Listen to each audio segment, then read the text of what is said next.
all are aware, is on the impact of in GST on India's federal structure.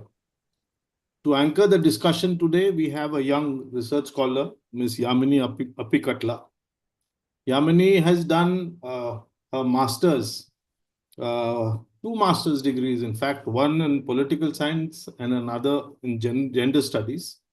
She has worked as a research coordinator in the Anveshti Research Center for Women Studies.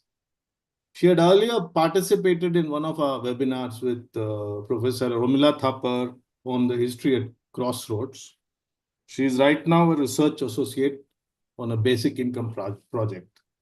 She will anchor the discussion today, sir. Over to you, Yamini, please. Yeah, thank you, sir. Good evening, all, and welcome to the 44th webinar on the impact of GST on India's federal structure. So, to talk about GST, it is introduced in 2017 under the slogan "One Nation and One Tax." So, this is aimed to replace multiple indirect taxes with a single and unified system.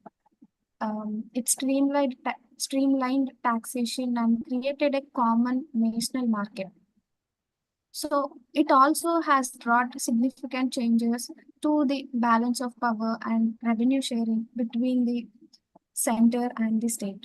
As we also know, federalism involves division of powers between central government and state governments, allowing both to function independently within their respective spheres. So before GST has been introduced, states had greater autonomy to levy taxes according to local needs. So with GST, much of that autonomy has diminished, limited the state's ability to raise independent revenue and plan local development. And coming to GST Council, GST Council was set up to manage GST comprising the union and state finance ministers. However, the center holds 1/3 of the votes and 3/4 majority is required for decisions. This gives the center more influence and often leaving states with less say regarding their needs. So, to simplify, GST has eliminated the cascading taxes, but it took nearly 7 years for revenue collections to stabilize what it is pre-GST, what it is previously. So now with the revenue compensation period over, many states are concerned about their financial independence. So in today's session, we'll examine how GST has impacted the center and state relationship, both financially and constitutionally. So we'll be focusing on key questions like, how has GST affected the financial autonomy of states? Does this centralization undermine India's federal diversity? What steps can be taken to protect states' rights in taxation? So to help us understand these issues, two distinguished scholars joined us. Shri Vivek Johri, a senior civil servant with research policy experience, and Dr. Venkatesh Athreya, a noted economist and academician who has deeply studied federal fiscal relations. So today's agenda for this session is, firstly, our speakers will talk on today's theme. Meanwhile, the viewers and audience can add their questions in the YouTube comment section. The responses will be provided by the speakers once they completed talking. So let's jump into the first thing. Let me introduce our first speaker, Shri Vivek Johri, our first speaker for today. So he is former chairman of Central Board of Indirect Taxes and Customs, CBIC, an officer of 1985 batch of Indian Revenue Service. He retired in July 2023 after a distinguished career spanning 38 years. He is especially known for his long and impactful tenure in tax policy, having spent 17 years in this vertical and contributing to the preparation of over 20 union budgets. Among many highlights of his service, uh, his role in revamping the Central Excise and Service Tax Audit Program in collaboration with Revenue Canada, and his pivotal contribution to the WTO Trade Facilitation Agreement while posted as India's permanent mission to the WTO are well-known uh, services he did. As member and later chairman of CBIC, he oversaw significant improvements in GST administration with a strong focus in compliance and ease of doing business. He is recipient of Best Probationer Award and the Presidential Award for Meritorious Service. Currently, he serves as a senior advisor at KPMG India and with National Council of Applied Economic Research, where he is helping to establish a development data lab. Beyond his professional accomplishments, he is deeply interested in philosophy, history, fiction, painting, and music. So we are honored to have him today with us. Sir, on to you. Thank you very much, Yamini, and good evening, everyone. Thank you also to Anekdhara for inviting me for this very interesting session, and I'm looking forward to the discussions today with a very eminent co-panelist, Professor Atrea, who's well known for his work on fiscal relations, particularly in the Indian context. Let me provide a disclaimer right at the beginning. Although I'm a senior advisor with KPMG and with NCAER, the views that I'm expressing here today are personal, and they're not the organizational views on what I'm going to speak.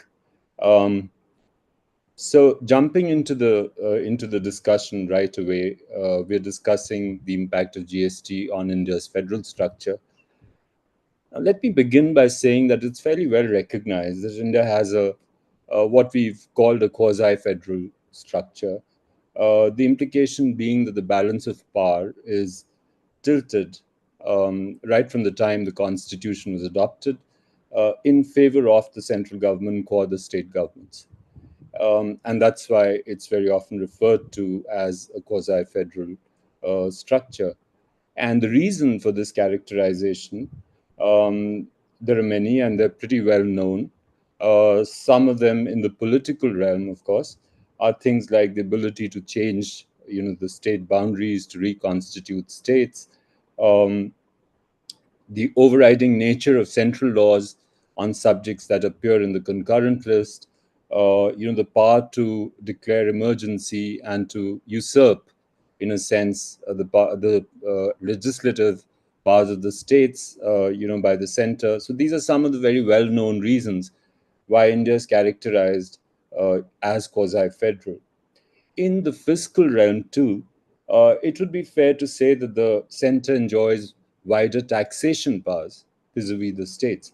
And to list, some of the taxes that the center levies, you have the customs duties, you have GST now, you have central excise on petroleum products and tobacco, you have personal income tax, corporate income tax, vis-a-vis the states, whose tax base comprises currently GST, what used to be sales tax on petroleum products, excise duty on alcohol, stamp duty and registration fee, electricity duties, duties on transportation, land revenue, and in some cases, agricultural income tax, which is confined currently to income that is generated by plantations. Now, there are some analysis, even post GST, which show that while the center collects as much as 63% of the tax revenues, and I'm referring to work done by Karthik Muralidharan,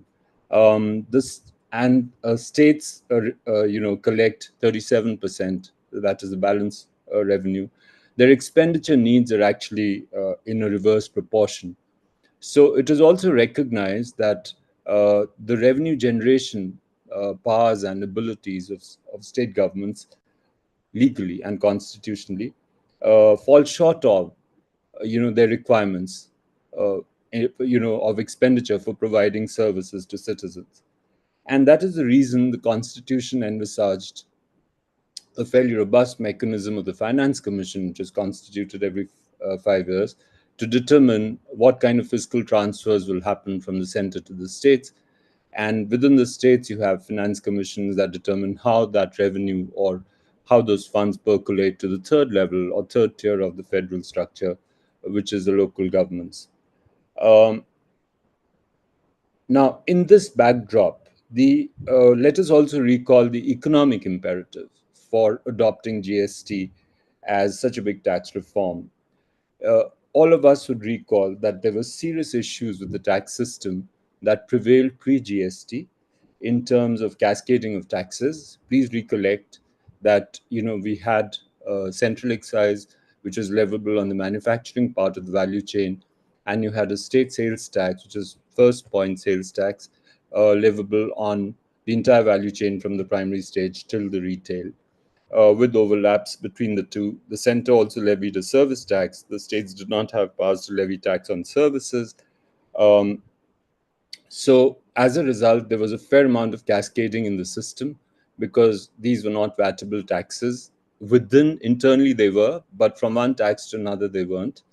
On top of that, as I mentioned, the tax base was fairly fractured. The states had jurisdiction to levy, certain commodities.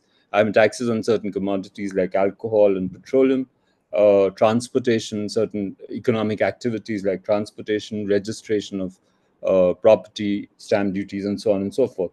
But the entire tax system was fairly fractured, because of which there was considerable cascading across the economy. There were administrative costs of enforcing cross-border tax discipline. Please also recall that we had, check posts and tax officials carrying out checks at state borders when goods were moving from one state to another pre-GST, because there was a fair amount of rate arbitrage across states, and states had levied sales tax at different rates. There were very high logistics costs, and there were estimates that said that in India, the logistics costs alone accounted for about 14%, which was high by international standards. Of course, there were huge compliance costs for businesses because they had to deal with so many taxes and deal with that many tax administrations. And there was opaqueness of the tax burden. So as a consumer, I was in no position to know, because of cascading, what was the eventual burden of tax that was being borne on any particular good, commodity, service. These were the drawbacks of the tax system pre GST. And of course, there was also a concern that the overall revenue productivity of the tax system was poor. There were concerns about how the tax GDP ratio in India was low compared to, its peer group in terms of income levels and so on. It was in this background that the center and the states agreed to what I would call pooling their sovereignty to levy one common indirect tax, namely GST, with common rates, law, and processes. So we must keep this background in mind before we pass judgment about, what impact GST has had on the federal structure of the country.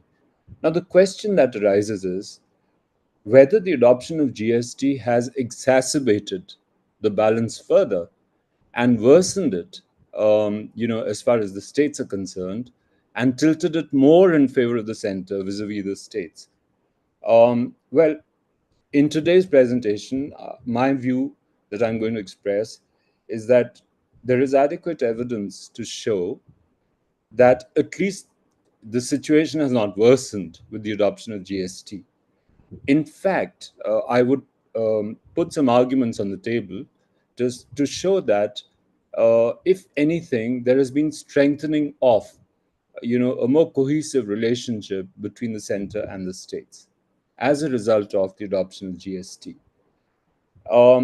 There are better opportunities that have opened up, according to me, for ensuring both vertical and horizontal equity within the Indian Federation, while at the same time serving the overall objective of adopting the GST, the ones that I talked about earlier, which is to do away with cascading, have a more transparent tax burden, etc.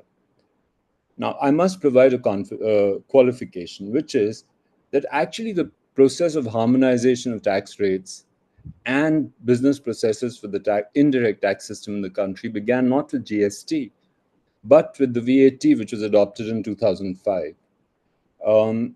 And that qualification also we must bear in mind. I think what the GST did was to take the VAT, architecture to its logical conclusion of integrating goods with services and integrating, the state and the central taxes, bringing them under one umbrella. Now, let me come to my reasons quickly of why GST has in fact strengthened, if not, maintained the fiscal relationship or the balance between the center and the states, or what I would call the fiscal compact between the center and the states. Now, first of all, it has provided a forum by way of the GST Council where the center and the states come together to deliberate upon the architecture, the design, and the business processes of GST. Unlike its predecessor, which was the Empowered Committee of State Finance Ministers, that deliberated and sort of presided over the adoption of VAT and its evolution in India, the GST Council is a constitutional body. It is an advisory body.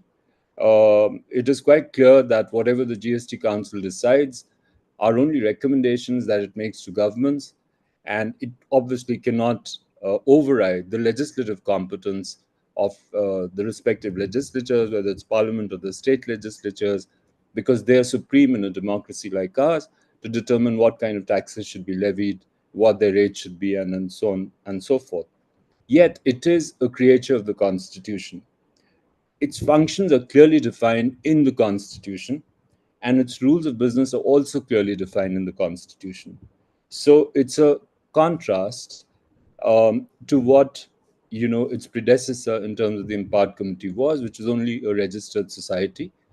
And although it did phenomenal work in terms of indirect tax reform, but it did not have the same legal standing as the GST Council has.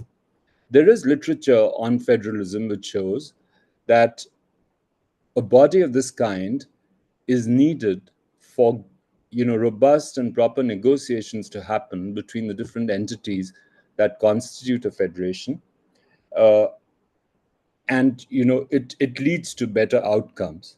So I leave it at that, but I do want to make a point that this kind of an organizational structure was not available in the tax regime which informed in the pre-GST period.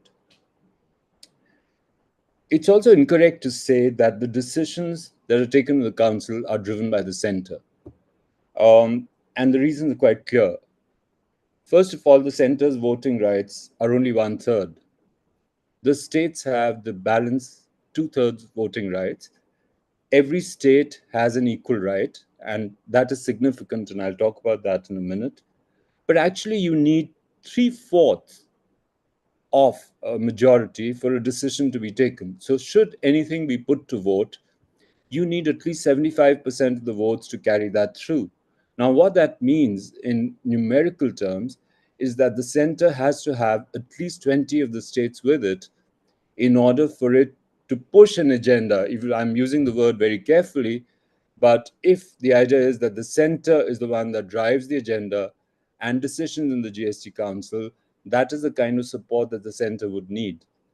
And let me tell you from my lived experience of GST Council meetings that I have attended, it's not so. It's not as if the center. It's always easy for the center to push. Not that it has tried to push too much of its agenda, but wherever the center feels that there is something that needs to be done, there have been many occasions where we've had to hold back because we have not been able to have consensus in the GST Council. And the convention, it's only once that the voting mechanism has been used in the council. We all know about that instance. That was about the fate of lotteries and how they should be taxed. But other than that, we've had no instance of voting yet. The council has developed a convention, and I must make the point that conventions are as strong as law. But the council has developed the healthy convention of deciding things only by consensus. and it has stuck to that pattern. And therefore, wherever there has been divergence of views in the council, and the states have expressed concerns about a particular proposal, the council has actually chosen not to go ahead and to examine it more deeply, or to even to abandon it. Now, each state, please remember, and that's why I said, I think it provides a better opportunity for both horizontal and vertical equity. Each state, big or small, has an equal vote in the GST Council. So whether it's one of the hill states, or I'm not naming any state, but it's a smaller state, which perhaps the general perception may be can get drowned out in a large body like the council, has an equal vote as any other state, that may be the top revenue earning state in the country or the most developed state in the country. So that has its own significance. Moreover, the council is assisted by, has very, very actively used the mechanism of group of ministers. And again, these are ministers drawn from state governments. And most of the time, the composition of these GOMs has been done in such a way that they represent both ruling parties and, non-ruling party states. So the GOMs have been constituted to look into or more deeply examine some of the critical sort of decision areas that the council has looked at. The rate rationalization GOM being a case in point. There are many in the past. There are some who've looked at casinos and lotteries and, betting and gambling. There's one which looked at, the IT framework for GST and so on and so forth. The agenda for the meetings, the minutes of the meetings are prepared by the GST Council Secretariat, which again is not a central body. It has representation both from the center and the states. And it's all proposals that come to the council are examined at the primary stage by two committees, one called the Fitment Committee, which looks at rate and exemption issues, and another called the Law Committee, which looks at all procedural and legal issues before they're put up to the council for examination. These committees are convened by state and central officers together, and they have representations from some of the, a wide range of representation, of the states. So it would be wrong to say, once again, that the decision-making process is such that it allows the center to push an agenda for the states. I think they're equally well represented in these committees, and these committees are the ones who do the primary examination of all proposals. The one point that is very often raised about how the states have been made to give up their sovereignty in the context of GST, and their sovereignty is compromised, is that they don't have the ability to fix tax rates. I do concede that point, but then so does the center. So I think when I talk about a pool sovereignty, it doesn't just apply to the states. Even the center has agreed for, in the broader interest of the macroeconomic picture, to give up its, unilateral sovereignty to determine rates of GST. So I think it's a joint and it's an agreed thing. But let's also reflect for a moment on what the past looked like when states did have the sovereignty to fix their own rates. And please go back to the sales tax regime and even the VAT regime, where it was agreed to fix rates within a particular band. There were two lists. There was one on which the states had common rates. There was another list where the rates were divergent. Despite that, I recall quite clearly that there was a lot of divergence in rates. There were rate wars. There was competition among the states about rates. There was competition among the states in providing tax incentives to attract investments within. So, and they led to a whole lot of unhealthy practices, malpractices, and eventually led to bleeding of revenue, which was very difficult to control. Also, because of differences in rates across states, there was rate arbitrage, and you had to put in place an entire mechanism of CST, which had very, very elaborate documentation to make sure that the goods that cross borders of states are properly accounted for.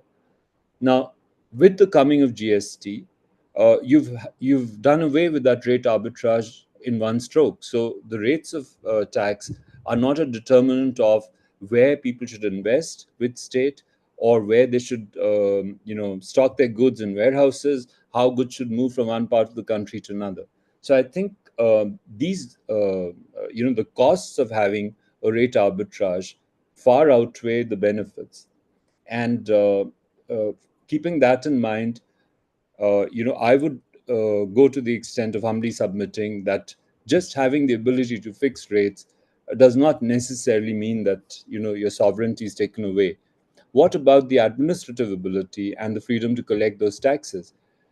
Rates, of course, are an important determinant of how much revenue you collect. But as is very often said in economic literature, tax policy is what tax administration delivers. So I think the administrative freedom that states have is equally important, if not more important, in collecting revenue efficiently given a certain set of rates. And that is something that we must keep in mind.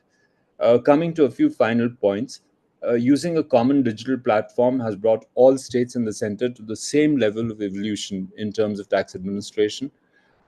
There's much greater ability to triangulate data, across central tax bases, income tax, and other, sources of data for the states as well. And it's contributing to the common good of improving the revenue, for both the center and the states. The good thing about GST is that whether the center or the states, and many of the states are very, very advanced in terms of the kind of technology they're using and analytics that they're using for collecting GST, and both are learning from each other. And whatever the states do well reflects in central revenues, and whatever the center does well reflects in state revenue. So I think it's a very collaborative relationship that has emerged, because of the implementation of GST and the kind of architecture, the IT backbone, which is common to both the center and the states. I also noticed that there's much greater administrative collaboration between the center and the states in improving compliance.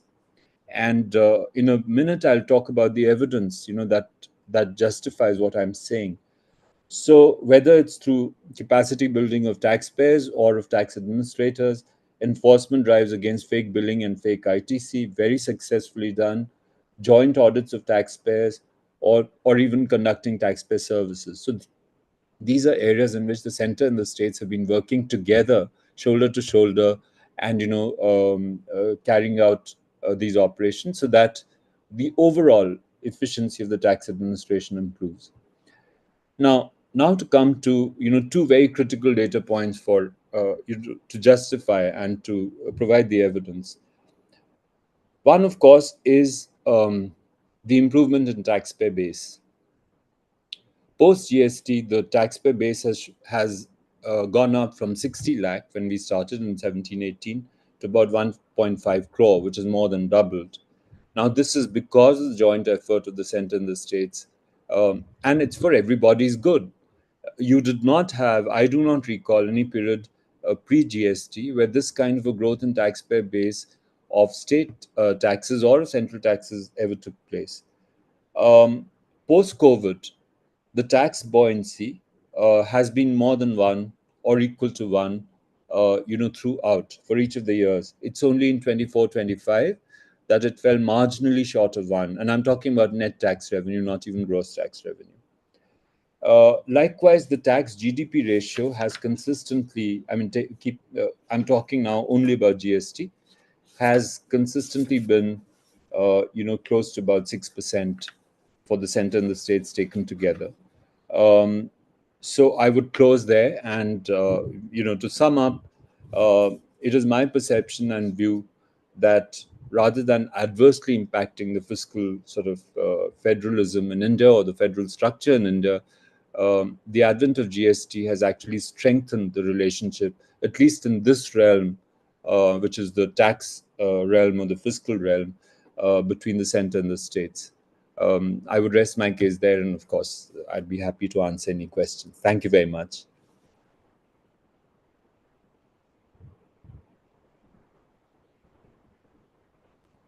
Thank you so much, sir.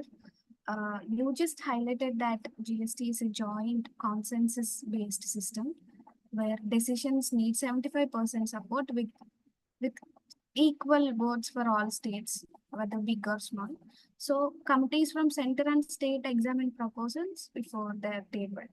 So you also pointed out that how pre-GST rate competition had led to arbitrariness and the continued importance of administrative freedom for states, and how GST has enhanced data triangulation. So thank you so much, sir. We'll take the questions after the second speaker to complete, sir. So going to the next session, next section. Our next speaker, now it is my honor to introduce Professor Vivek Athreya, a distinguished scholar in the field of economics and committed public intellectual. Professor Athreya obtained his BTech in chemical engineering from IIT Madras in 1969 and subsequently transitioned into economics, completing his MS and PhD in economics from the University of Wisconsin, Madison, USA. Upon reporting to India, he joined the Center for Development Studies in Thiruvananthapuram and later moved to Bharathidasan University in Tiruchirappalli in 1977. He became Professor of Economics in 1984 and served as Head of Department of Economics from 1990 until his retirement in 2008. He is currently Adjunct Professor at the Asian College of Journalism, Chennai, and Honorary Professor at Gillette Institute of Finance and Taxation, Tirunelveli. Over his 4-decade-long teaching career, Professor Atrea has taught economic theory, Indian economy, economic development, and several other advanced courses to postgraduate and doctoral students.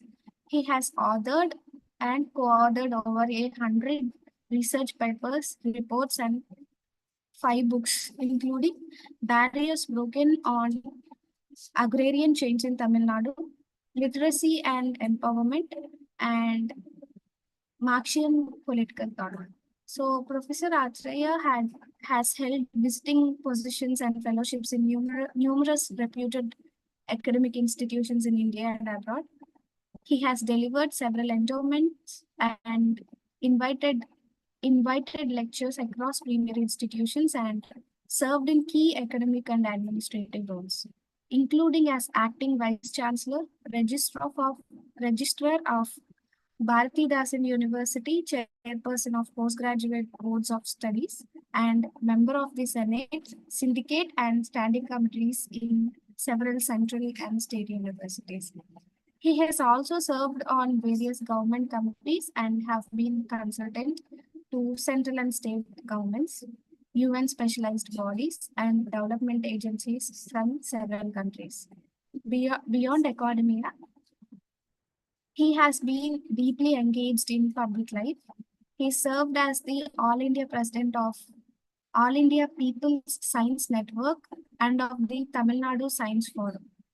Notably, he coordinated the Arivoli Ayakam, the mass literacy campaign in Tamil Nadu in the early 1990s, and was a member of National Literacy Mission of Government of India.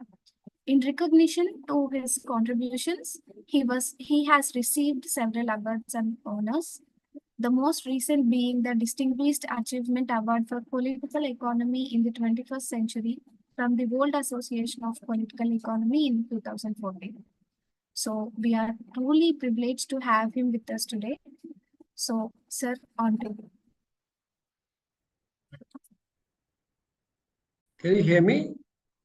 Am I audible? Yeah, let me first begin by thanking my fellow panelists for a very erudite and very engaging presentation of very complex issues. I'm not going to kind of deal with every point he's raised. That's not my remit. I would like to highlight some other aspects of the problem we're discussing today, and that has to do with both economic aspects and what one could call aspects of political economy in a historical perspective. First of all, I think we need to recognize that first of all, the Constitution begins by calling India a union of states. This is something that's become more part of the public discourse than was the case earlier for obvious reasons. But apart from that, I think one needs to recognize that the states in India, but of course, subsequent post-independence truncation and division and so on, the picture is not as clear as it was earlier. But nonetheless, broadly speaking, you could say that the states represented what I would call linguistic nationalities. That a certain identity, historically, culturally, were one. These were fairly large entities. A state like Tamil Nadu, from where I come, has 80 million people. That's about roughly the size of UK or France or Germany, approximately. I'm saying these are nation states in a sense, within quotes. Obviously, I'm not advocating separatism of any kind, but I'm just saying that we need to recognize the nation state character of these state entities. Now, these are states where people vote in elections and elect their own government, which obviously has limited sovereignty in relation to the nation, because the union government has obviously the representative character for the entire country, but the state governments also represent a certain limited degree of partial sovereignty, which has to be recognized in our discussions and discourse. So for me, what I have, the administrative part, the improvement in collection mechanisms, and the possibility of consensus building, all that has been very adequately explained by my fellow panelists. But I'm going to say that one of the basic problems with the GST, and the long debate over this, is that it does erode the limited sovereignty of states to a serious extent. The elected governments do not have the powers that the people might have wanted to invest in them. This is something that's a matter of debate. I'm not saying this is categorical, but I'm certainly saying that the GST was somewhat overarching and tended to take away the historically inherited powers of the states. Was that good or bad? I mean, obviously there is some cases where you have very small states where the union might really help a lot. But there are other states which are adequately, competent to run their own affairs to a large extent. And this distinction needs to be borne in mind. And I think that there was a centralizing aspect of GST, which eroded to at least some extent, a noticeable extent, the limited sovereignty of the state governments and the states themselves. The other thing that I'd like to flag here for our reflection, without necessarily contradicting the many important observations made by Mr. Johri, is that I look at this not simply in terms of center-state relations, which is one dimension of it, but also we are really imposing an indirect tax across the entire tax system, which is in some respects punitive. After all, before the GST came into being, and this is not for the GST itself, the way we designed it, there are issues, but annual turnover of above rupees 20 lakhs is now, brings somebody into the tax net. Earlier, the excise duty kicked in when your annual turnover is 1.5 crores.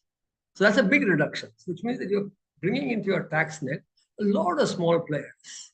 This has implications for to what extent the local bureaucracy can harass the local producers and sellers of commodities.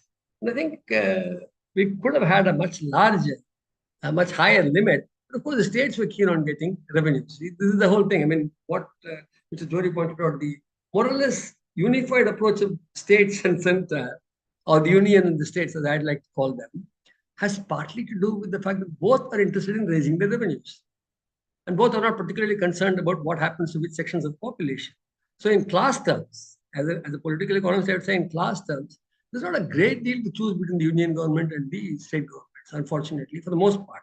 Maybe some exceptions may be there. But so in a sense, the celebration, for example, which seems to me very unseemly, the celebration of large amounts of collection of excise, of GST in the last several months, especially in the difficult post-pandemic period, was somewhat at odds with my notion of where you should be looking at. You should be looking at what is the suffering of people. I don't expect people in the tax department to do that, but for the government to celebrate, oh, we got 1.5 lakh crores this month, we got 2 lakh crores this month, to me seemed a little unseemly. I think Mr. Johri has correctly focused on the efficiency of the mechanism they have put in place and where it has been further refined and improved. And I have no serious problems with that narrative.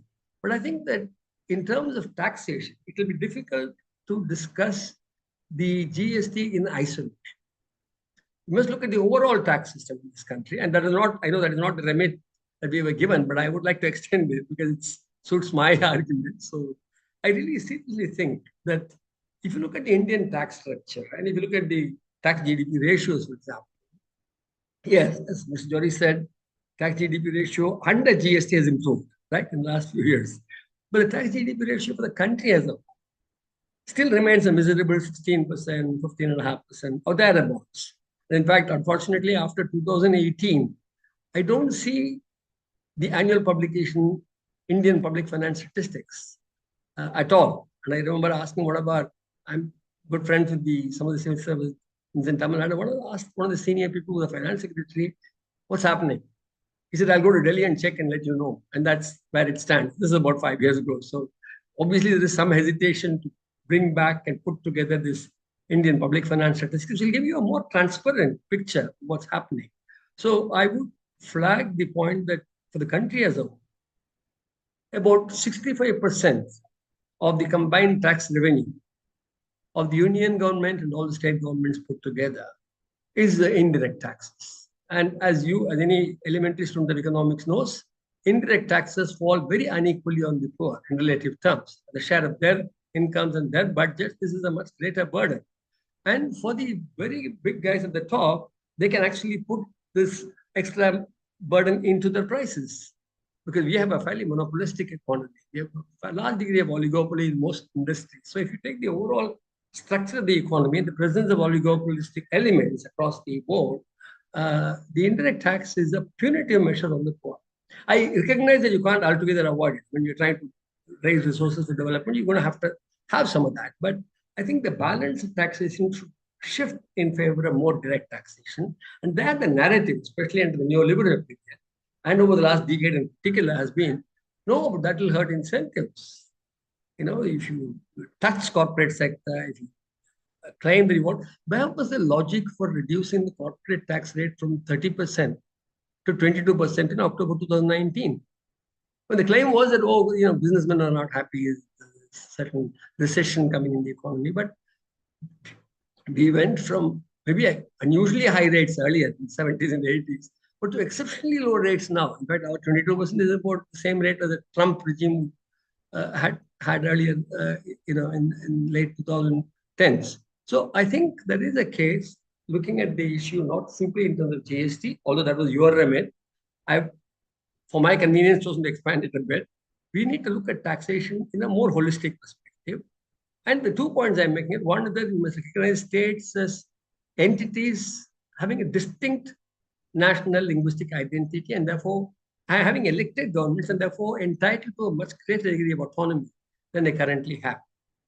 Number 2, I'm saying that we should really look at the impact on inequality and well-being of the population when we discuss the taxation structure and push more for a greater degree of direct taxation.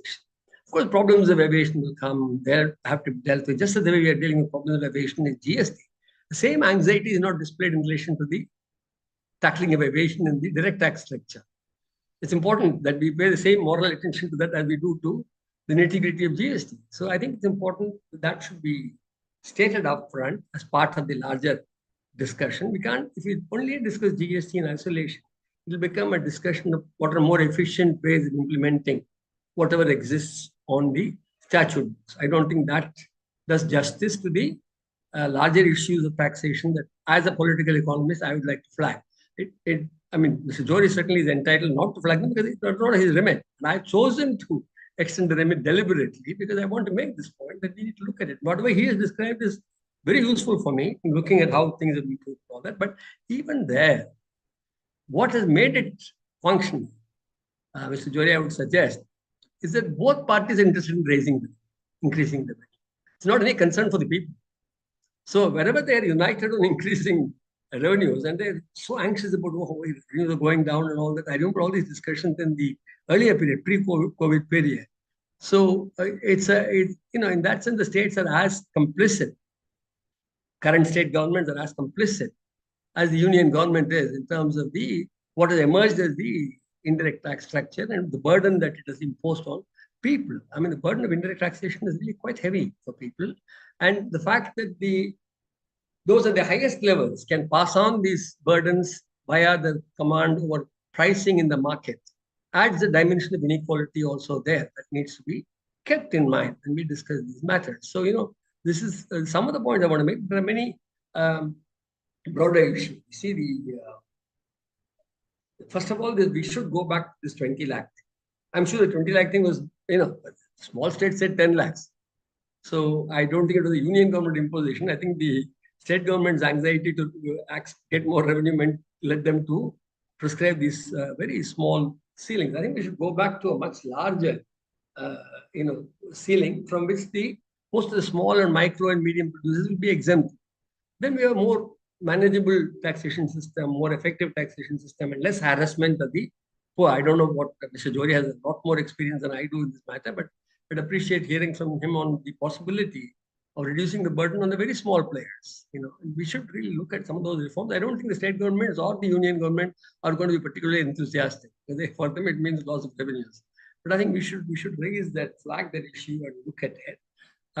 The other thing we should do is we can look at the structure of taxation across commodities. You see, it does make a difference for a state government that it no longer has a right to decide the rate structure of taxation for commodity taxes. Across the world, GST systems of a straightforward GST type or a quasi-GST type have provided for greater decentralization. Take Canada or take the US or take many of these countries. They may not literally have GST, but there is a certain center state distribution of fiscal powers, which is a bit less uneven, let's say, and provides a bit more space for the autonomy of states, especially when they are large entities. In addition to this, we must also add that the mechanism that Mr. Johri referred to, the Finance Commission, it's a good mechanism. Okay, it tries to address some of these issues of revenue deficit gap and the fact that the states have far more responsibility than they have sources of revenue. But having said that, it still remains the case that the Union Finance Commission is not a particularly democratic body. It is appointed by the Union government. States have no say in it. Just as the old Executive Order Planning Commission was also basically a creature of the Union government, and the composition of the Planning Commission is very much a Union government responsibility, coming especially from Tamil Nadu.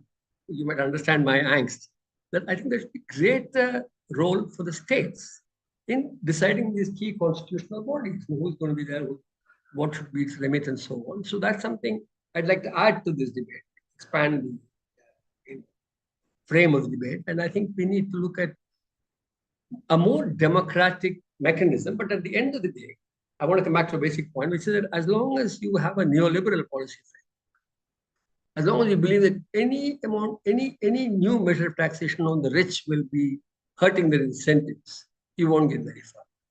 The rich in this country have practically got away with no murder, for the most part. They have a huge amount of tax evasion, they've got huge accumulation of wealth.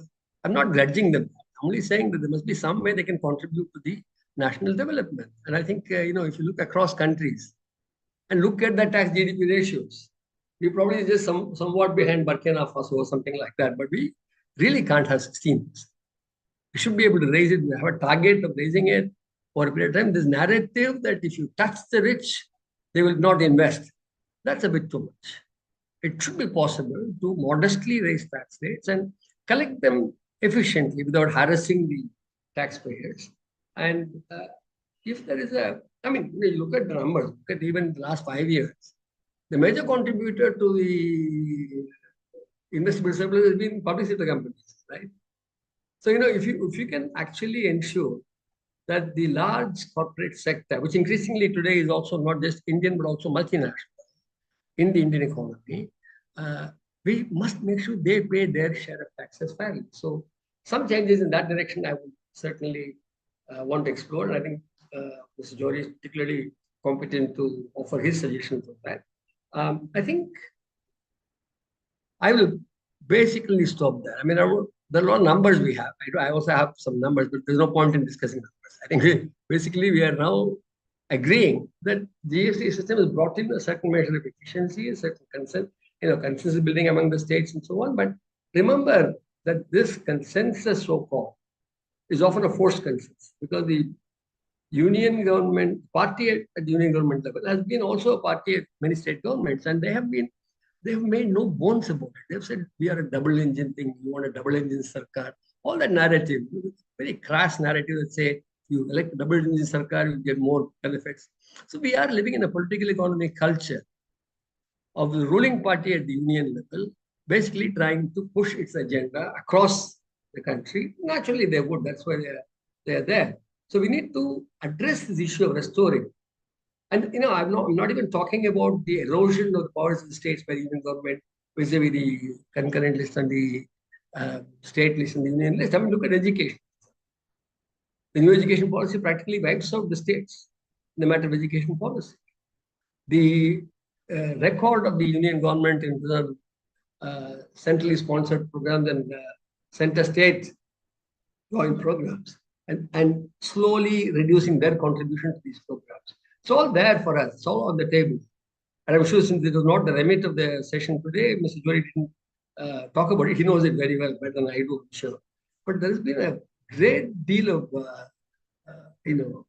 erosion of the fiscal and powers of autonomy of the states in the last decade or so. It is not that it was not there earlier. I think the drive for centralization comes from the fact that they're building a capitalist economy through reliance on large corporate capital, Indian and foreign, and increasingly so. So naturally, there will be a tendency to say we want uniform rules of the game across the country, same laws everywhere, regardless of whether they match local needs or not. And in the process, we want to tax them lightly and hope that they will invest all the surpluses.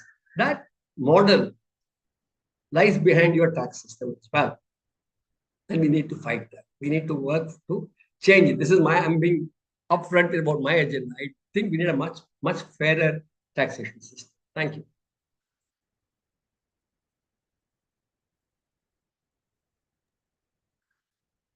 Thank you, sir.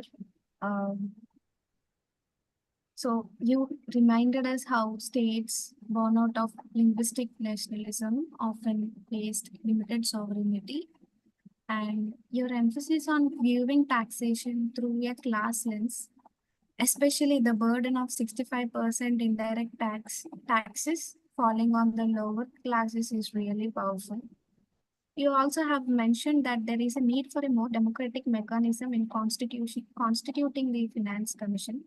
And most importantly, you urged us to see taxation holistically, not as a revenue, but as a reflection of justice. Thank you so much for your thought-provoking reflections, sir. So now moving to the questions. Now the floor is open for discussion. People feel free to ask questions. I guess there are questions already added to the chat box. So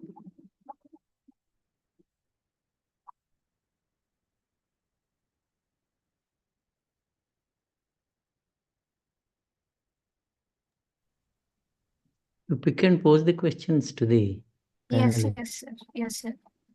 So the first question is, the center retained 47,272 crores of rupees in CFI during financial year in 2017 and 18 and 2018 and 19, and the opposition ruled states accused weaponization of GST funds.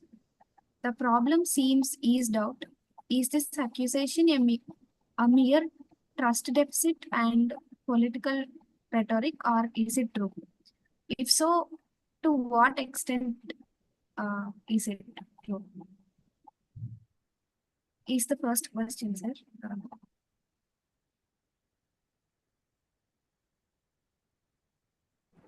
So I presume you're directing that at me.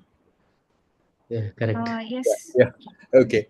Thank you, Professor Atreya, I think, for a very interesting take on, how you view GST and the tax system in India. of course, it's always good to have, competing views, just so that, the quality of debate in the country can be that much richer. And I will sort of briefly respond, if you permit me, to some of the points that you made, and then come to the question that was posed to me. So the first one, I was pleasantly surprised by a study which NIPFP has just published, I think just 2-3 days ago, where they looked at the household consumption expenditure survey and tried to draw conclusions about how the burden of GST falls on different, income categories. And to my utter surprise, the final conclusion, I have not been able to go through the entire report, but the manner in which it was presented in the media, it appears to me that the conclusions that they drew were that it's the top 50% of the richer sort of income groups that bear a marginally higher burden of GST compared to the lower income groups. And so they have characterized it as moderately progressive. You were so right in pointing out that our textbook understanding of indirect taxes like GST is that they're inherently regressive, and the burden falls disproportionately on the poorer and the low income groups. But this study by NIPFP, which was released last week, seems to have come up with a somewhat contrarian conclusion.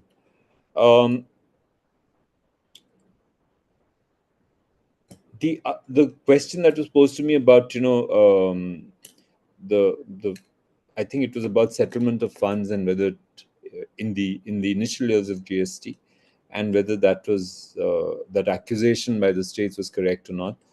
I'm not going into that question, but I do want to say that when GST was launched, please recall that there was the whole background of the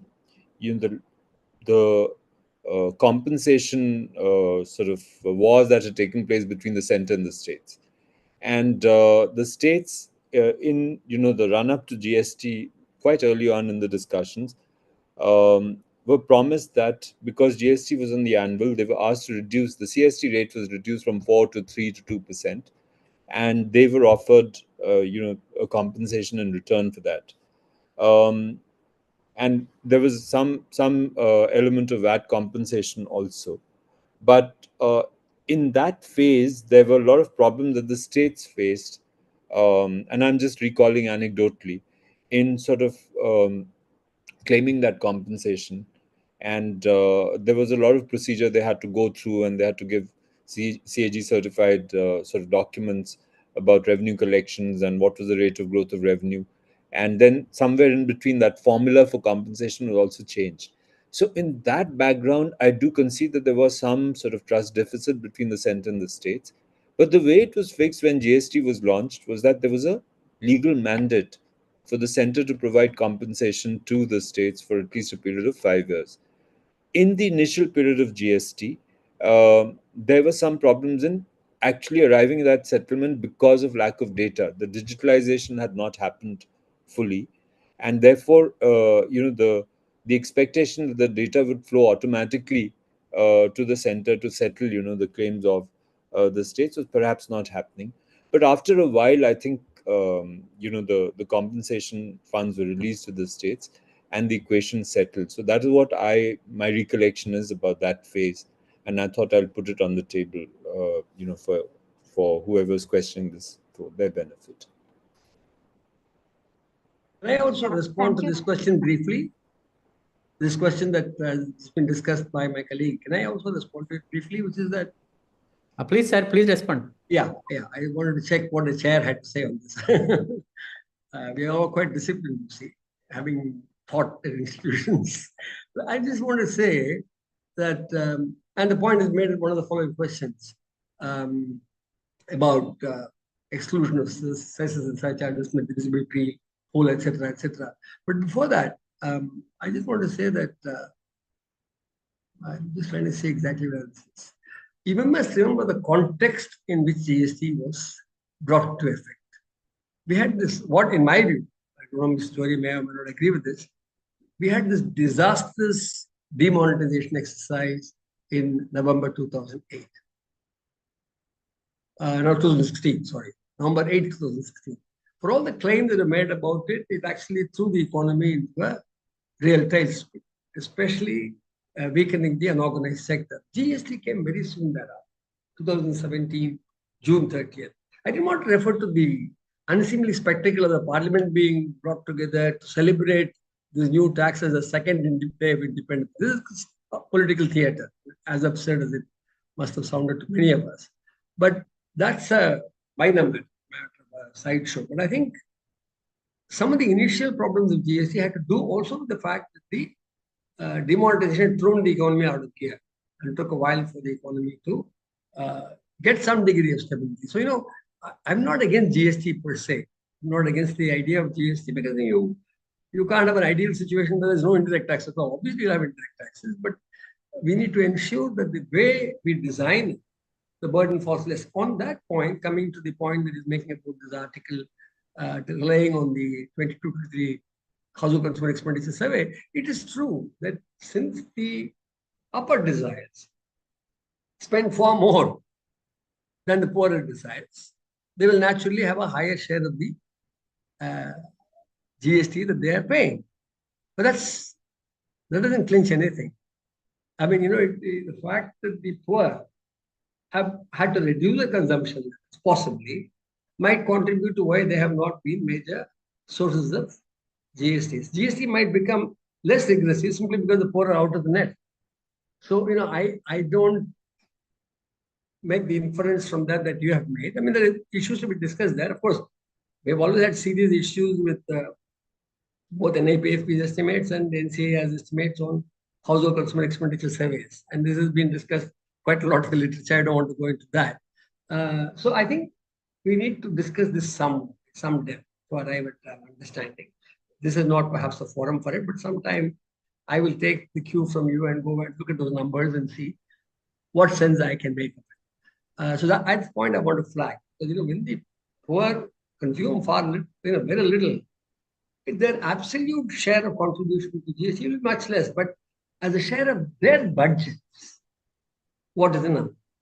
That's something I'm not looking at the numbers, and maybe you can tell me. But my point is that as a share of their disposable incomes, GST is a higher burden for the poor in general than it is for the well-to-do. That's the point I'm making. That I think is fairly, uncontested. So, yeah, just wanted an intervention. Thank you so much, sir. The next question is, have states lost their power to tax goods that were earlier under elected legislatures? And has GST's one-size-fits-all model hurt less industrialized states more than the advanced ones? We have received the same kind of question in other way too. I'll just read out that. This one says to not tax. Haven't the states lost their power to not tax goods? Yeah. And the other question is, PC Baranwal asks that, is it advantageous to have uniformity of taxation through GST than have differential taxation rates by states? So these are the questions we have received. So I think some of it I've already talked about in my presentation, which is that you have the lived experience and commentary of the period when you had different rates prevailing in different states, and I'm talking about sales tax and even under that. And I don't think it was healthy competition, even though we may want to justify it on grounds of the state sovereignty, which is fine. They had the sovereignty at that time to determine their own rates.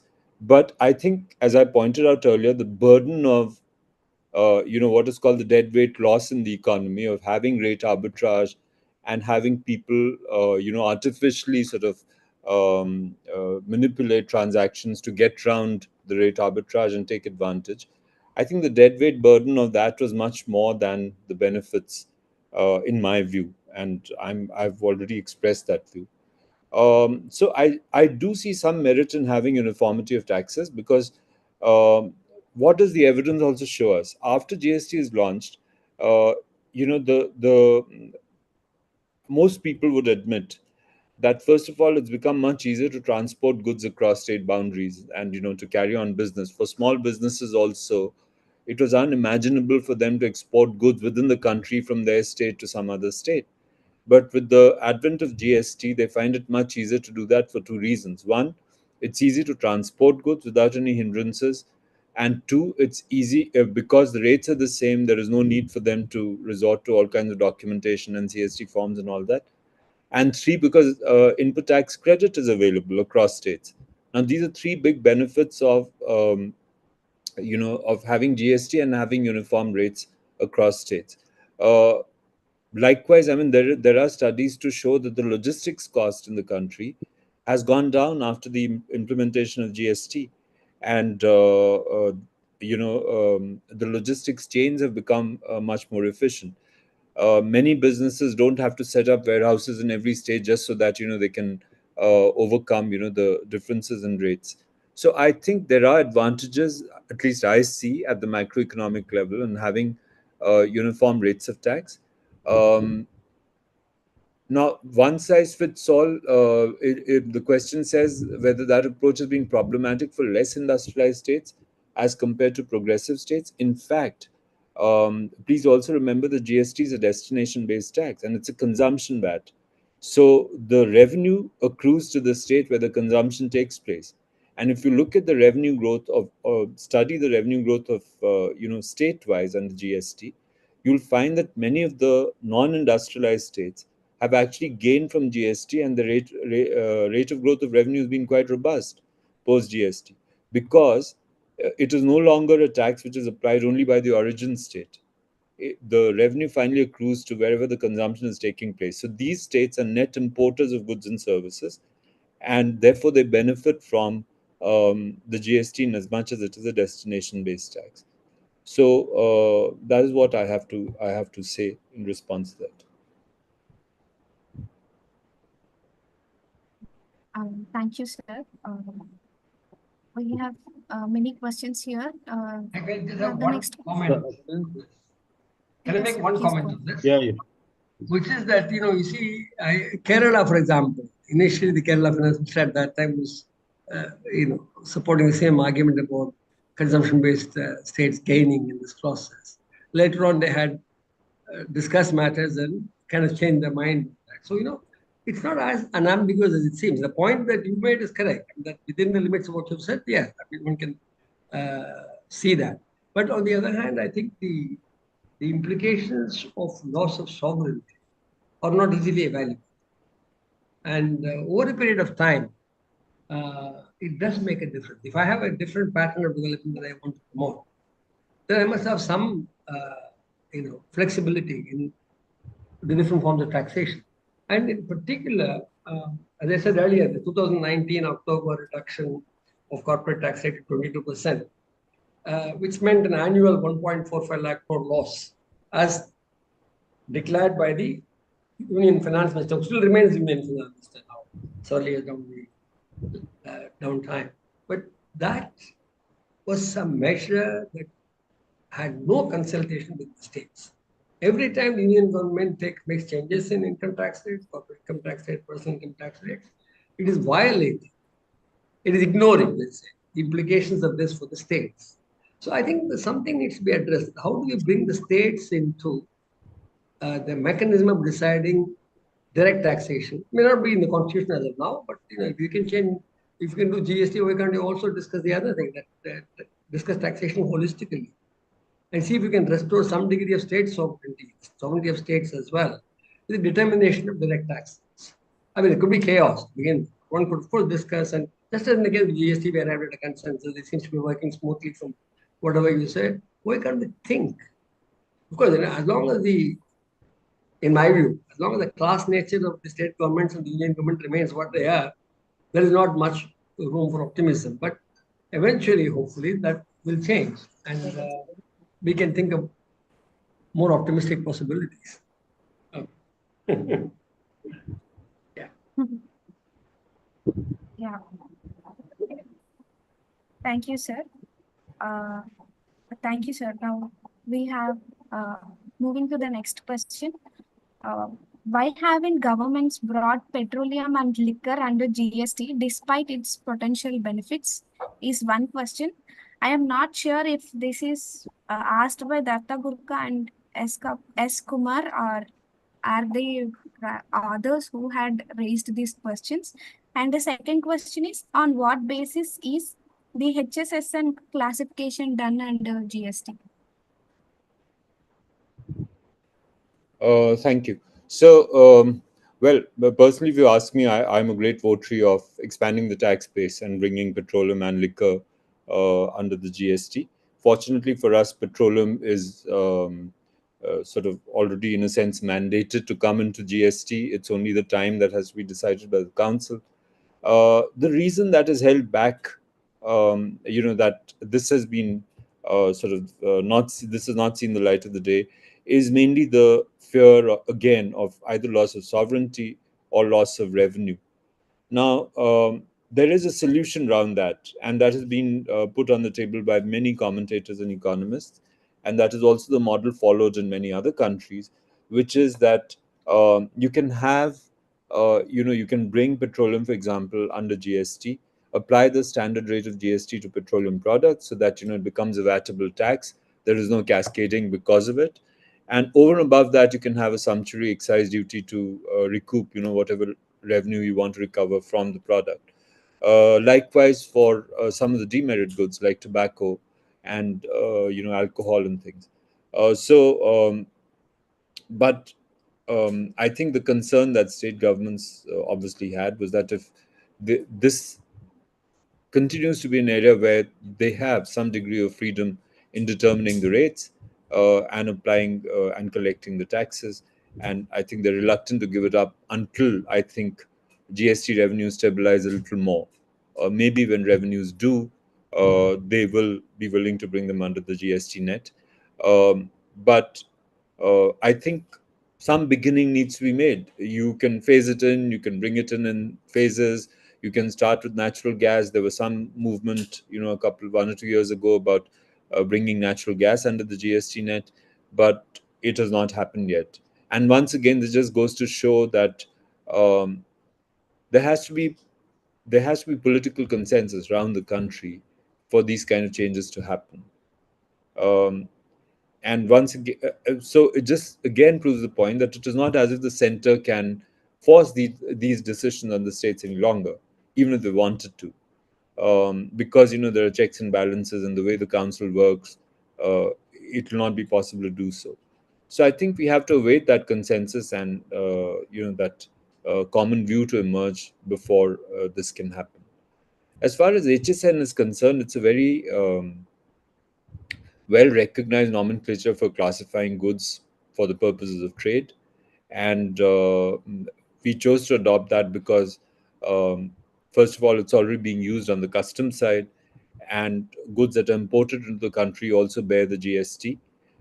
So you do not want to sort of impose the burden of two different systems of classification on local businesses. So it was only logical that you apply the same HS nomenclature to GST. What it also helps you do is to collect data, which is very rich and granular. And there are rules that have been put in place for classification of products under the HS code, and those rules are what determine classification under HS. It will take a whole session to explain how classification is done in HS. So I'm just trying to be brief to respond to this question.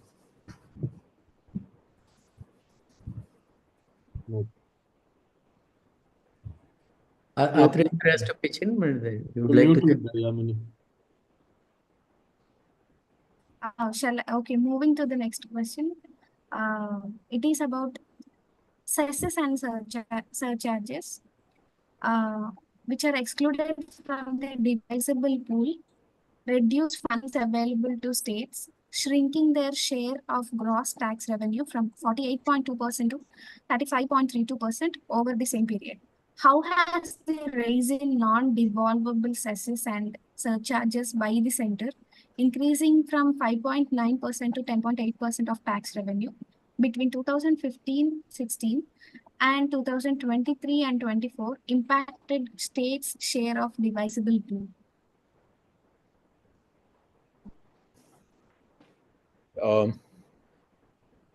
I mean, what appears to be the case is that it would have adversely impacted the state's share of the divisible pool. But I do want to jump to that conclusion because one will have to look at what was the growth in the divisible pool over this time vis-a-vis, the revenue from these cesses and surcharges, and whether these cesses and surcharges were offshoots of, tax rates that were already being applied. So, I mean, it will require some number crunching to arrive at a conclusion about in what manner they would have impacted the divisible pool for the states. But on the face of it, it appears they would have sort of reduced the revenue available, to the states under the divisible pool. In fact, the Tamil Nadu finance minister of an earlier period has put it on record as to what sort of impact this had on state revenues. Okay. And I've also commented on it in the media, but definitely, Shri, you can be sure that it had a negative impact on the states. I mean, the exact quantum can be looked at after looking at all the figures, but there's no question. First of all, this has been the habit of the union government, not just now, but even in earlier periods. Always additional excise duties, surcharges. How can we deny the states that due? Even while we appropriate the powers, reduce the state list to something of a farce, and put everything, treat the concurrent list as a union list for all practical purposes. I mean, there's been a long history of over-centralization in India, which mercifully is now inviting a lot of opposition. And people like us who see the efficiency of some aspects of the GST system should also be on the side of those who want greater democratization of powers between the union and the states, is what I feel.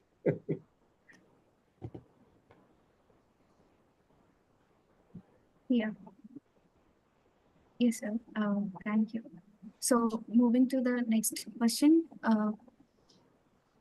Give me a minute. So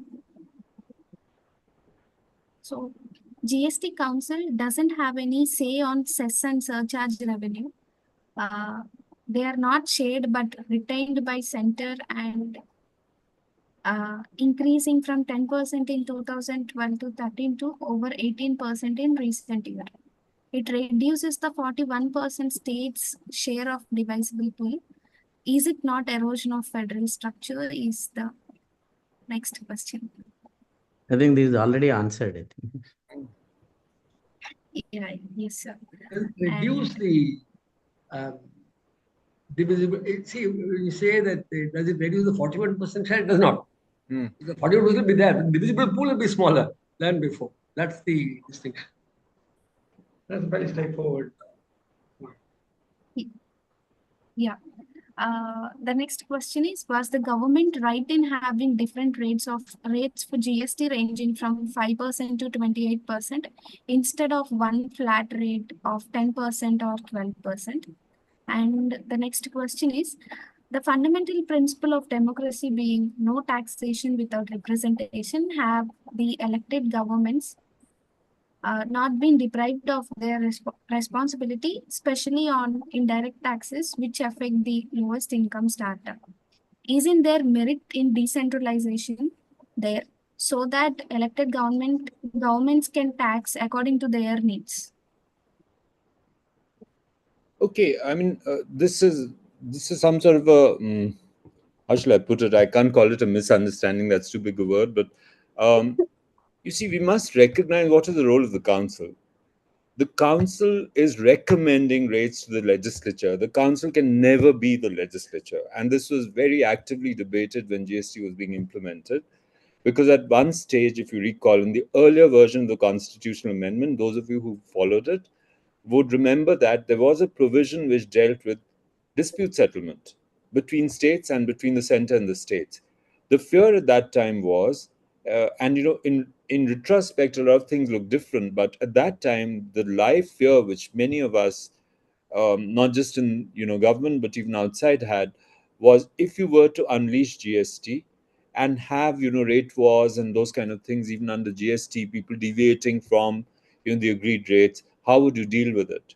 And we look for many models across the world, because our dual GST is very unique to India. There is no other country in the world except one province of Canada which adopts a similar kind of dual GST. So we really didn't have any precedents to go by. And in the earlier version of the constitutional amendment, there was a provision which dealt with dispute settlement, and it talked about creating a dispute settlement body. Now, when that constitutional amendment was discussed, the thing that came out was that you cannot override the powers of the legislature, because the legislature represents the common will of the people and the elected representatives. Particularly in taxation matters, like this gentleman rightly points out, there cannot be any taxation without representation. All that the council does is to agree to a common sort of rate structure and recommend that to a legislature, whether it's parliament or it's the state legislature. It cannot possibly dictate to the legislature that this is exactly what the rate should be. It's for the legislature to decide. Now, over a period of time, the convention that is developed is not to deviate from recommendation of the council. That is why you have uniformity, because the state government sees some merit in having that uniformity. So I think it's not a correct representation of things to say that the legislatures have lost their power to tax. It's not so. They still legislate. There are still laws that are needed to put the council's recommendations into action. It cannot happen without legislative action. So eventually, the decision of what rates to apply under GST rests with the legislature. As I pointed out, it's just a convention, and I think a healthy one that is developed, where governments abide by the recommendation of the council. Also, there are economic consequences of not abiding by those recommendations. So, if I'm just being hypothetical, if some state were to decide tomorrow to walk out of GST, it will be causing injury to its own businesses, because they would be deprived of ITC, they would not be able to sell across state borders. It will complicate the entire system majorly. And so I think this is the value that governments are seeing in having a uniform rate structure and adhering to the recommendation of the council. Eventually, and we have a Supreme Court ruling on this, eventually the recommendations, what the council decides is only a recommendation. I'll stop there. I hope that clarifies the point. Thank you, sir. The next question is for Professor Dr. Athreya. Atrea, you might like. Sir, Professor Atreya, do you want to talk about this? Except to say that the drive for utterly uniform rules across the country comes from the needs of big capital, which sees the entire nation as its market. There is some merit to that in the modern world. There is some merit to the kind of economies of scale you would get if you had a large market in which you had uniform rules of the game. But I think we should not altogether ignore the sentiments and inherited historical legacies of the putative nation states inside the country. I see India as a union of states, as the constitution does. I don't see it as basically union government and then the state governments. But in practical terms, I think we are now at a point where it will be very difficult to reopen the debate, get people to think differently. It will be a long political process, and I'm not going to explore that at this point in time. But there's a logic behind saying that we must not intrude unduly on the powers of the states. It's not just the sovereignty of the legislature. Anyway, yeah. Yeah, thank you, sir. Now, the next question is for you again, Professor Atreya. Do you foresee some way of restoring the balance in future so that the fiscal sovereignty of states is reinstated? The second question is, will the consensus mechanism last? Since you have mentioned about a democratic mechanism for constituting a finance commission, I guess, can it be made a statutory mechanism? I think we need to have a comprehensive debate on center-state relations, both in terms of fiscal powers and in terms of other issues. That's a larger agenda. I mean, it's not part of our discussion today, so I don't really want to bring it in here. But I do want to say that, it is not, in any event, once the states have agreed to be part of the union, there can't be absolute sovereignty of the states. Okay, let's be clear about that. But they have a partial sovereignty in terms of an elected legislature, which can pass legislation on subjects that are specified in the constitution as being legitimately their domain. But you can't, it's not like you can advocate that the states have absolute powers. Although I can't even say that, given the reality that we live in this kind of an arrangement.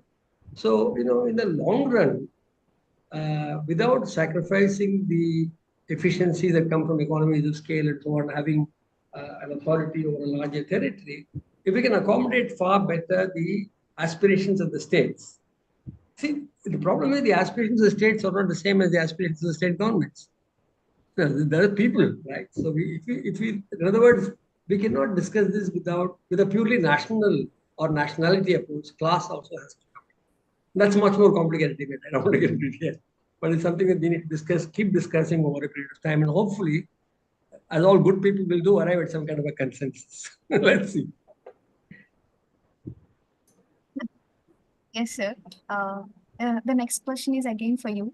Why has a market-oriented USA not adopted unified GST? Any thoughts on this? There's a very strong historical background in the US for, a loosely federal structure in respect of many matters. The union, now with Mr. Trump, you don't know which is the union and the state. But under normal circumstances, there's a long history in the US of respecting the domain of the states and giving them vast powers. I think that's a good thing. I don't think it should be mechanically applied here because there are other considerations that also come in. I don't want to see, for example, India weakens by excessive decentralization. But on the other hand, the problem we have is that decentralization doesn't go below the state in this country. The state governments which are claiming states' rights are unwilling to devolve to elected local bodies. And the union government historically also has been equally complicit in trying to ride over the states, directly devolve money to the local bodies. All this must stop. I mean, this is not going to happen easily, but we need a very important defining all India conference and center-state relations with all stakeholders involved, which can seek to arrive at some sort of a consensus. After all, the GST didn't come in a day, involved a lot of battling. So similar battling will have to be done on this issue also. If we're serious about a democratic India, participatory India, then union, states, and local bodies will all have to come into the picture. So that's something, again, I don't want to discuss today, but I see the need for a good public discussion on this.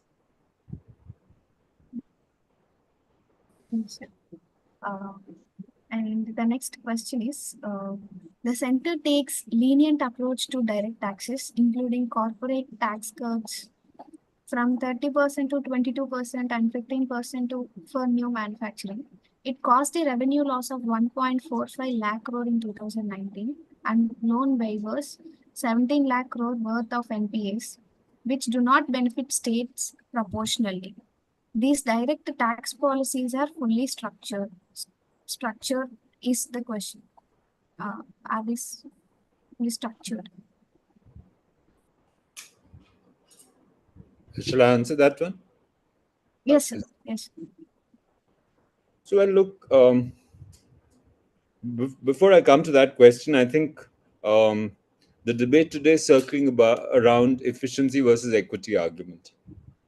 Pretty well known in tax literature, and what GST is trying to achieve today is more of efficiency and subscribing to, the economic thought process which says equity needs to be dealt with differently and not necessarily through indirect taxes, because indirect taxes are necessarily regressive, as I said right at the beginning.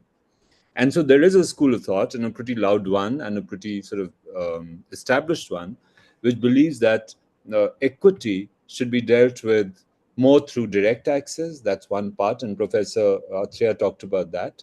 And it's without question. I mean, you have to deal with equity through direct taxes and ensure that they're progressive. and or also to be dealt with through the expenditure side. So the expenditure side of the budget also cannot be ignored when you're talking about equity. So I think the whole debate is framed around equity versus efficiency, and which side you lean on a little more, and that is what determines, what position you take on the structure of the tax and its sort of burden, etc. Now, coming to the question of corporate income tax reduction, I mean, I really don't know. I'm not a direct tax expert. I don't know under what circumstances that cut was made. But what I saw as an onlooker, was that the government was keen to bring in investment. And if you were to look at it dispassionately, investments eventually come to states. And so if you have FDI, you have more investment in manufacturing, industry, services, eventually it's going to land up in some state in the country. And if it's going to generate economic activity and result in more employment, more economic benefits, backward and forward linkages within the state, and if it is perceived by the government in power that this kind of a tax cut will actually yield those results, then I think there's no harm in thinking of tax cuts. Of course, what may happen is that it may, in the immediate aftermath of a tax cut, there may be a drop in revenue, but the eventual sort of calculation is that the investment that it will bring in will help you overcome that, and in the long run, the revenue collections will even out and will be beneficial to the economy. That is the hope in which these tax cuts are normally given. Whether or not they're realized is something that is a matter of fact, and one needs to sort of go into data on the ground and see whether they actually had that effect or not. But I think I just have that much to say on it. This is precisely the point of conflict in a way, because you see this, there's not been a single effort in Parliament or in many of the assemblies to give us a sheet of paper saying these are the concessions we gave, this is what we expected, and this is what happened. So it's the narrative is a matter of faith. We think that if you reduce corporate taxation rates, they will all come in. There are other narratives which say if you have good infrastructure, the corporates will not worry about the tax rate. That also is there. But despite repeated requests from certain members of parliament and certain members of assemblies, I have not seen a single instance of a decent white paper with data saying this is what we anticipated, this is what happened. It is just a narrative, especially in the neoliberal period, that if you offer concessions to the corporate sector, then they will automatically invest more, and that will have implications for investment.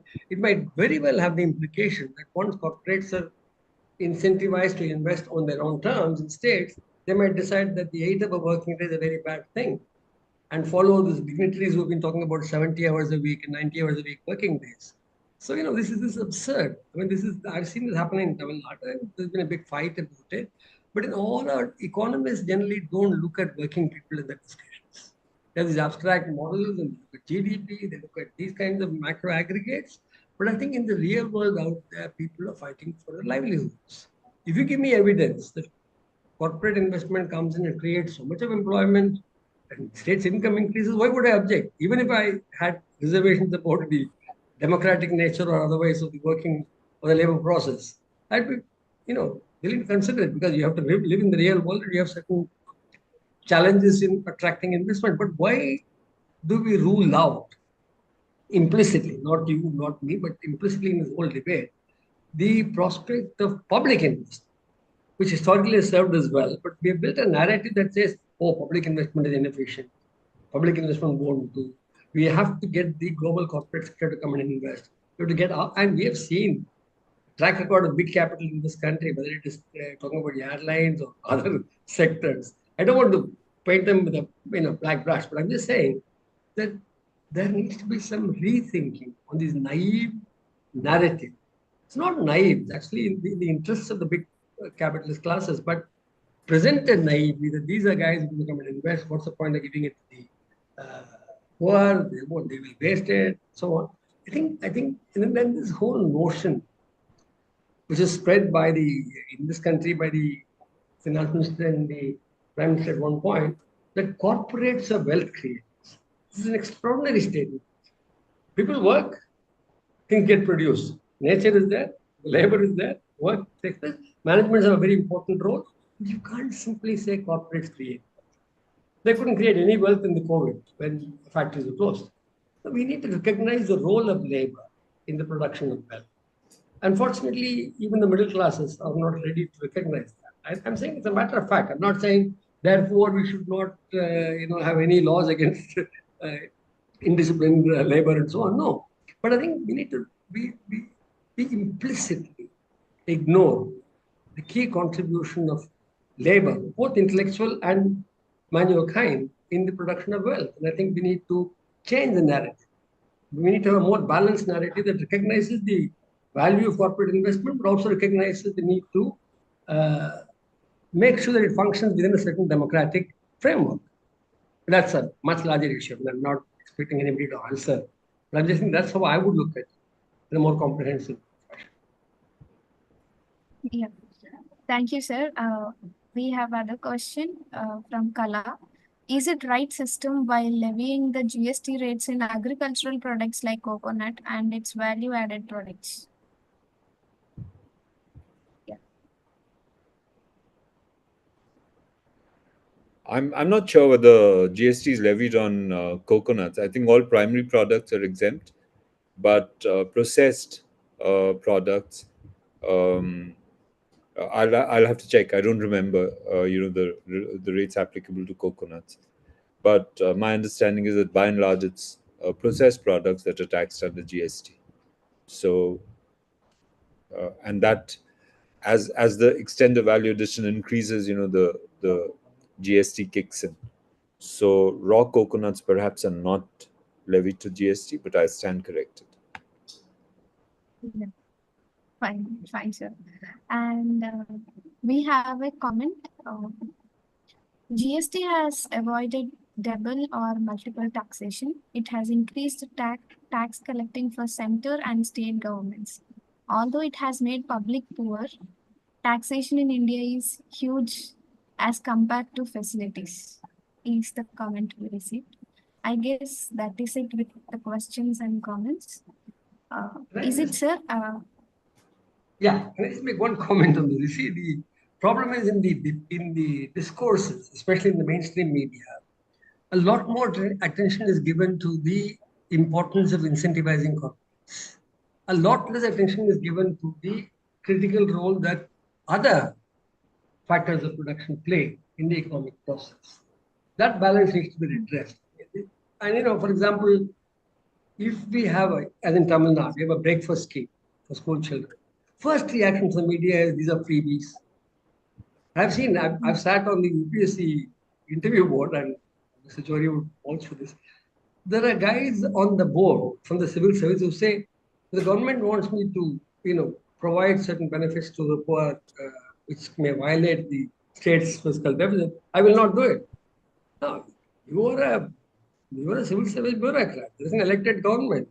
Don't assume powers that you don't have.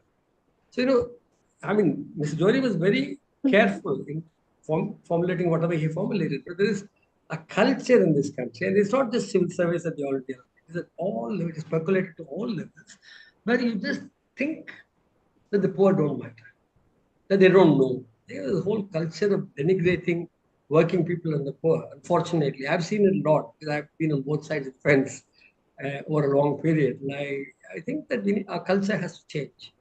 It has to become inherently more democratic. And that's not going to be easy. We have caste system.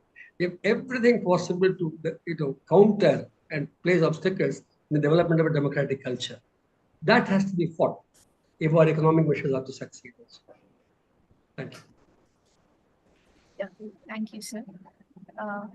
I guess there are no more questions or comments. I guess we can wind up. Sir, are there any more questions, sir? No more questions. Thank you so much, sir. On behalf of the team, I would like to extend my heartfelt thanks to our speakers, Shri Johri, sir and Vivek Johri sir and Professor Atrea for their thought-provoking insights. This session has reminded us that policies like GST are not just about numbers, but they are about power and equity. So in times like this, critically examining such frameworks like GST, it is very much important and essential. So both the speakers have helped us to see GST not just as a tax but as a political structure shaped by negotiations, exclusions, and deeper social questions. And I also thank the organizers and technical team for making this possible, and to everyone who have joined us today. So your engagement keeps these conversations alive. So let us continue to ask sharp questions and reflect deeply. Thank you. Let me reiterate that it was a pleasure being with Mr. Johri on this panel. I learned a lot, and I hope that we can continue this process in the future as well. Likewise, I reciprocate that fully, Professor Atreya. It's been, it's always a learning experience to participate in these discussions.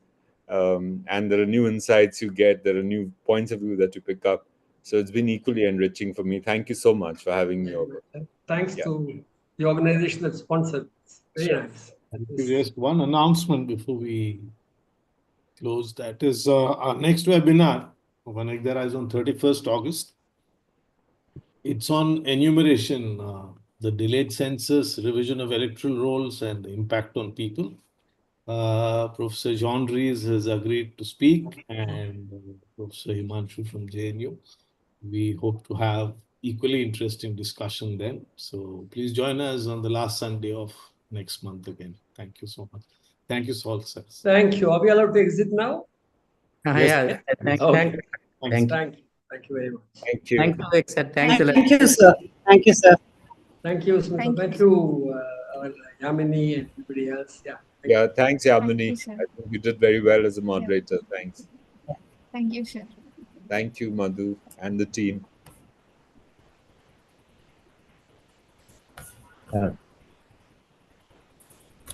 Thank you, Yamini. Yeah, Adi- done. Thank you, ma'am. Adi, can close the live streaming. Sir, I didn't. Whenever Also thank organizers.